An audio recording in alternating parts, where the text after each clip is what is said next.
makeup, and action!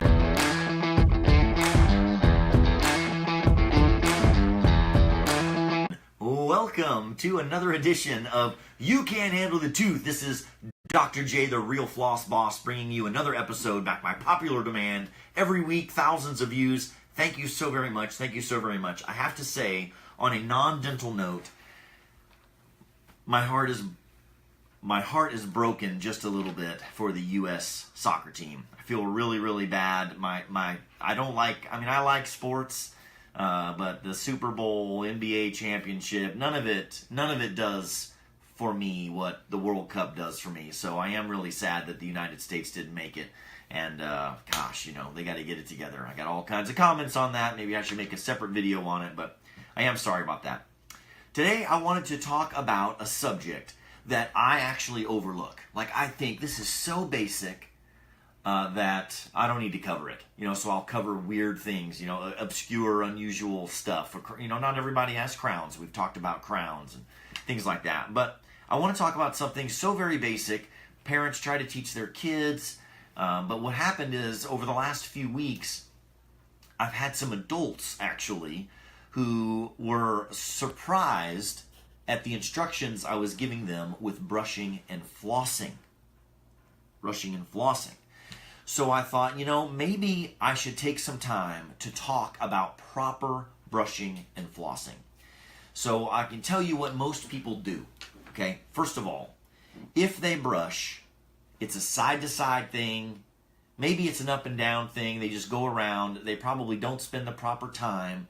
They don't use the proper technique, and they don't use the proper pressure with the toothbrush. So they're not being as effective as they can be with their home care, and they really kind of count on the hygienist getting everywhere that they can't get when they come to the hygienist every 6 months. The other thing, and when they do flossing, they'll do this. They'll take the floss, and they'll pop in, pop out, pop in, pop out, pop in, pop out. They'll use some other gadget to do it, which is fine. But, it's in and out, in and out, in and out, in and out, and they think that that's good. And believe me, that is light years better than what most people do, which is nothing.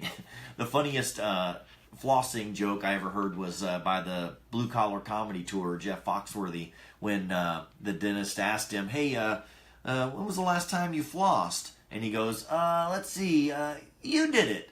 Made a joke saying he doesn't floss except for when he comes to the dentist. So I do know there are some really good flossers that are out there, but the fact is the best brushers and flossers, the best ones, they can only get about 2 or 3 millimeters below the gum line, and for some people that is not enough. And so there are areas in the mouth that go unclean for months till they see their hygienist again. So let's talk about that really quick, the concept. What is happening when we brush and floss? And then we'll talk about the technique. So what is happening? Throughout the day, as we eat and as the saliva, which is bathed in bacteria and calcium and other agents, as they bathe your teeth, they kind of stick to your teeth. And your teeth develop this coating on them that's called a pellicle. Now, I'm not talking about plaque, because it does accumulate plaque, but it develops this coating, this natural sticky coating that just attracts all kinds of bacteria, okay? And so we want to get that cleaned off of the teeth. The gums, the teeth, they sit in a bone, okay? They sit down in bone. They're suspended. They're not anchored. They're suspended in bone by a ligament, and then the gums kind of cover everything up. So the bone is here, the gums come up to here, and then you've got this little pocket. We dentists call it pocket, from the top of the gum to the top of the bone. And that is the area that we're trying to clean with brushing and flossing, okay? So the healthiest gums, the healthy gums, are pocket measurements that are between 1 and 3 millimeters, okay? If you have a pocket depth that is 4 millimeters, it starts to raise an eyebrow. The dentist starts to go, 4 millimeters. And then we start to look at other things that might qualify that. Could be no problem. Could be a big problem. Is it bleeding when the dentist probes? Stuff like that. Do your gums bleed when you floss and brush? And I remember my sister even used to say, "Oh yeah, you're doing a good job if they're bleeding when you floss." And the fact is, if they're bleeding when you floss, you're either you're doing a bad job, or you don't do it enough. Okay? So they should not bleed when you brush and floss. They shouldn't. And if they are, you should bring that up to your dentist so that they can either teach you the proper way to do it or instruct you on the frequency of when to do it. So we're trying to clean the plaque and the bacteria from inside of the gums in that 1 to 3 millimeter pocket. Like I said, if you're really good at it, you can get about 3 millimeters deep. And that's if you're really good. And most people aren't. Most dental professionals aren't. Okay? So it's very, very hard to get that deep. So you really count on coming in at least 2, maybe 4 times a year to get a hygiene visit. So the hygienist, you get those special instruments down in there in those pockets where you cannot get the bacteria out of, and they clean it up so that your gums stay nice and healthy. If you don't clean them, the bone actually has this repulsive effect from the bacteria. It will recede and the gums will follow it. Okay, and that's how you get gum disease. So gum disease is the reduction of bone and gums around the teeth. So the anchorage that the teeth have down in the bone, in that ligament, becomes less and less like a fence post. The dirt sort of eroding away will eventually weaken the fence. Okay?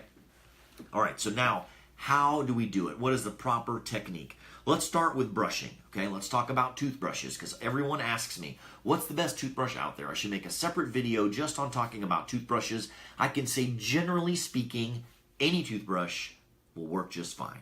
Okay? They sell a bazillion of them in Walmart. It's overwhelming if you go in and you look and see which toothbrush is the best one. Any of them will do. Electric, use an electric one. Any of them will do. There are studies that have proven certain types of electric toothbrushes will augment your skills. So if your skills aren't so good, the electric toothbrush the good ones, they can actually help you, okay? And they're really great, especially for older people that may have arthritis, or, there's reasons people need an electric toothbrush. But I can tell you, if you are thoughtful about the process and you have a good toothbrush with good bristles, you can do a great job just with a regular old toothbrush, okay? Now, the goal is, of course, to clean off the teeth. And so if you can think in terms of pressure. How much pressure do you put on it? Because there are plenty of people who get the death grip on the toothbrush and they start scouring and they think it's like a tub. The harder and rougher I am on it, the cleaner it's going to be. And that may be true. But it can also cause harmful effects on the gums if you scour too hard. It can really make your gums erode away and cause recession. Most of the time, we know this, when people have recession, it is not from toothbrush abrasion, although we used to think that way 20 years ago. If someone had recession, we're like, toothbrush abrasion, you're scrubbing too hard. Or you're using bristles that are too hard, okay? But nowadays, if you have generalized recession, we know it could be from something else. Something else is causing the gum disease besides toothbrush abrasion, okay? It could be clenching your teeth, and it could be other things. So, the bristles. Soft is best, okay? They make them hard, medium, and soft. Soft is the best. That's what I would recommend, because that's all you need. If you have something that needs a wire brush in there, yeah, something's wrong. You haven't been going to the dentist frequently enough, or you're not cleaning them at home frequently enough, or you're eating something that you shouldn't be eating. So, soft bristles is all you need. There's usually indicators on them, not this one, because this is like a display model that we use for kids. But usually there's like some of the bristles are blue, and you can always tell if you need a new toothbrush when the bristles start, the blue starts to fade. And when it gets about halfway down, it's time for a new brush. The ends of these bristles, they've done microscopic studies on them. They start to fray. They become less effective with more use. And so you want to get a new toothbrush. Incidentally, they make them so that they last about 4 or 6 months. You really should change your toothbrush out anytime you get sick. If you have a cold or strep throat or something else, throw the toothbrush away. There's all kinds of junk on here. And then about every 3 to 6 months, depending on how good of a brusher you are, how much dental work you have. If you have braces, it's like every month, the thing's going to be like, Wah! The bristles will just get really wacky. So you want soft toothbrush bristles. Second thing is pressure. How much pressure do you apply?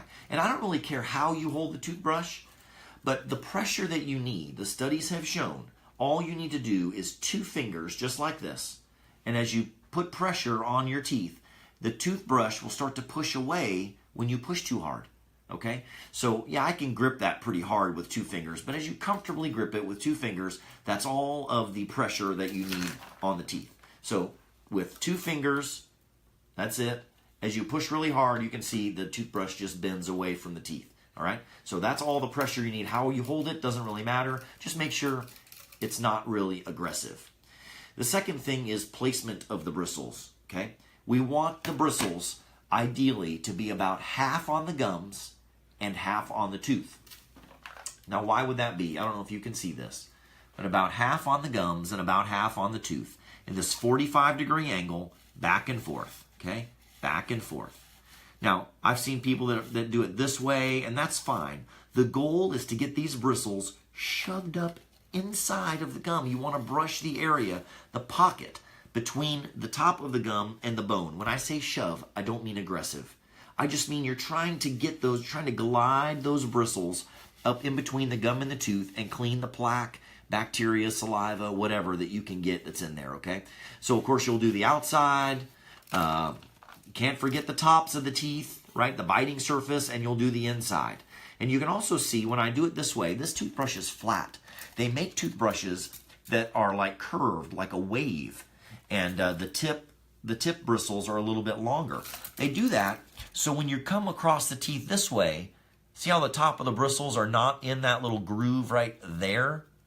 That's where you want to get to. So they make them at different lengths now in toothbrushes so you don't miss. See how I'm missing that area? So anyway, you want to make sure you get between the teeth as best you can and in the gums as best you can, okay? Front, back, and biting surface, okay? And don't forget the front and the back of the front teeth as well, okay? That is proper brushing technique. Light pressure, soft bristles, between the tooth and the gums, and clean it really good. How long? They say 2 minutes. Interestingly, I don't have my fidget spinner here, but I timed it one day where I sat it on a hard surface, spun the spinner, and I timed it. And it was about 2 minutes before that fidget spinner stopped. Okay? Do whatever you can to get your kids to do it for about 2 minutes. Take your time to do it for 2 minutes. They got timers.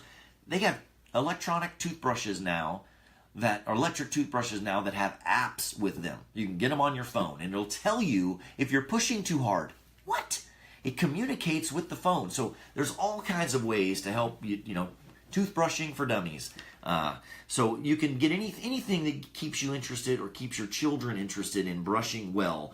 Get them to spin that fidget spinner and start brushing, okay? And when it stops, they should be done. So if you take the mouth and I like to dissect things into 4 separate areas. Upper right, upper left, lower right. And then you split that up into 2 minutes. That's 30 seconds down here, 30 seconds over here. That's about 15 seconds on the outside, in the top and on the inside. So 30 seconds, 15 on the outside, 15 on the inside, which getting the top in between. About 30 seconds in each quadrant, and then you'll be done. So about 2 minutes. All right, floss. Same kind of thing. You go into the floss section. The floss section is, there's not as many as there are toothbrushes, but there are plenty. So we've got regular types of floss like this. We have the more nylon coated like tape. I don't know if you can see the differences between these. So one of them is sort of like a rope and one of them is kind of like tape. This one here is Teflon coated or a Teflon type surface. Who can tell me about Teflon? It's slippery, right? It makes your grilled cheese sandwich not stick to the pan. Teflon, okay? Slick. Well, the advantage to Teflon is it's easier. If you have really tight contacts between the teeth, to put this rope stuff through there, it's like pops through, hurts your gums, right? You can traumatize your gums. Hard to get out. So people are like, I want to use the Teflon stuff. It's so easy to get in and out. And I would say, great. If you floss better with this stuff, do it. The disadvantage to this floss, again, these studies, a bunch of nerds out there doing studies on the types of floss and bacteria, it's slippery. So if you're going back and forth to try and grab bacteria to pull out of there, and plaque out of there, guess what the Teflon is going to do? It's going to leave some of that stuff back a little bit, more than this rope stuff, okay? This stuff will pull everything out of there, a lot more, All right, so that's the advantage and disadvantage to the nylon tape type floss and the regular old gloss floss, All right, so different ways to do this. All right, the way I do it is I take the thumb and the middle finger, just like this, and I start wrapping it around.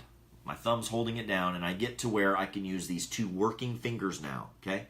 Now, these two fingers do all the work. So I'll go up like this, I'll go down like this, up like this, all right? That's how I do it. So we grab the floss like that, start doing this little end over end. So now it's secure. Get a little bit tighter, so these two fingers here do the work, okay? Now this, cuts off the circulation in your finger. I know, it's tight. Sometimes it even starts cutting on my finger, like a guitar string or something. But they make other holders that you can use, even floss holders you can put this stuff in, and others that are handmade or pre-made, and those work just fine. But there is a slight disadvantage to those. You have to be really, really good at manipulating it around, because I'm going to show you the proper floss technique.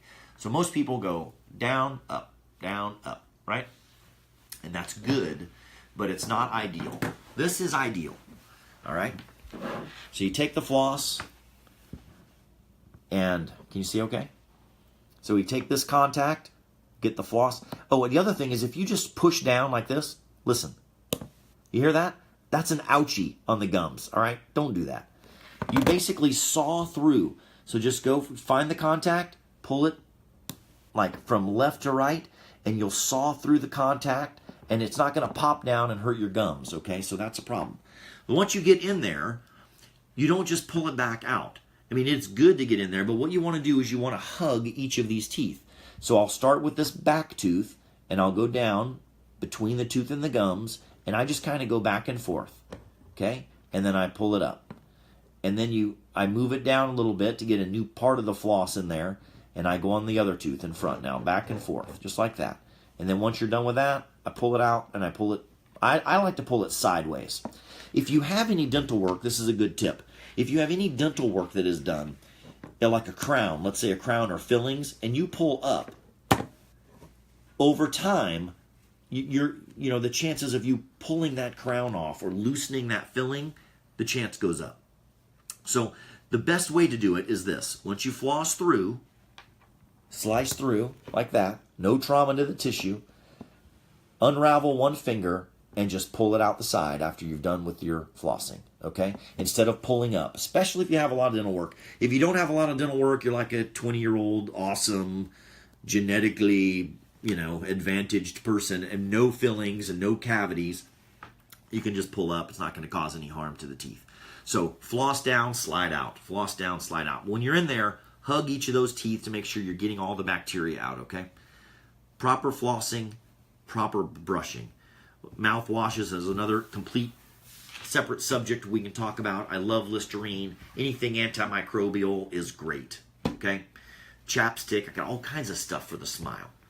So brushing and flossing, I wanted to give you the basics, because last week alone I had two older people. I say older, like seriously, 55 years old. I'm not saying they're old. Older. Like you would expect a 16-year-old to be like, oh yeah, I did not know that, or even college. But older people are like, I've never been told that I need to brush that way. I just sort of take the death grip on it and scrub around. So we went over the proper brushing and flossing to help make things more effective when you're at home. If you're more effective at home, less work in the dental office. That's the trade-off. All right? So this is Dr. J. Thanks once again for tuning in and for watching the videos that we make. Really, really appreciate the viewership. And if there's any other subjects, keep hitting me up on Snapchat and on Instagram and other forums. Facebook, go to our Facebook page. We have other videos that are on our YouTube channel if you're interested in other dental videos about different subjects.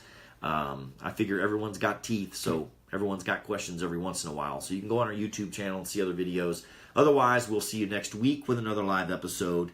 But for this week's episode of You Can't Handle the Tooth, this is Dr. J, the Real Floss Boss, signing off. Y'all have a great week.